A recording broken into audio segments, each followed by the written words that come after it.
అమ్మవారు నవ్వితే పువ్వుల నవ్వులు దాసులు అయిపోతాయట. అంత ఆనందంగా ఉండి అంత అందంగా నవ్వాలి. ఏ ఇంట్లో ఇల్లాలు నవ్వుతూ ఉంటుందో ఆ ఇంట్లో లక్ష్మీదేవి నాట్యం చేస్తుందమ్మా. లక్ష్మీదేవి నాట్యం అలా నవ్వాలి కదా అని మగాళ్ళందరూ ఓ పట్టకారు పట్టుకు నవ్వమని చెప్పానా తోలు తీస్తా నవ్వకపోతే అనకూడదు. వాడు నవ్వే విధంగా వీడు ప్రేమించాలి. అది సమస్య. ప్రేమిస్తే ఎందుకు నవ్వరు?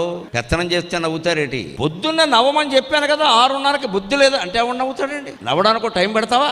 ఆవిడ ఎప్పుడు నవ్వుతూ ఉండేలా చూడరాదా? స్త్రీలు అల్ప సంతోషులమ్మ. ₹1 ఇవ్వడం ముఖ్యం కాదండి. వాళ్ళు ముందు కట్టుకున్న చీరను మెచ్చుకోవడం చాలా ముఖ్యం. అది చేసి చూడండి. అనుభవమే చెబుతున్నా. మీరు 10,000 పెట్టి చీర కొనక్కల్లా. వాళ్ళు ఏదో కట్టుకున్నారు కదా, కట్టుకో అద్దరిందయ్యా అనని ఇంకేం అక్కలేదు. ఎంత నవ్వుతారో వెంటనే. అలా భార్య నవ్వితే అక్కడ సంపదలు ఉంటాయి. చేసిన పని బాగుందని చెప్పరాదా? వేరేది ఎందుకు? అప్పుడు అంటారు సహజంగా ఇలాంటిదే ఇంకో 2 కొనుక్కుందామని అనేయి తర్వాత చూసుకోవచ్చు.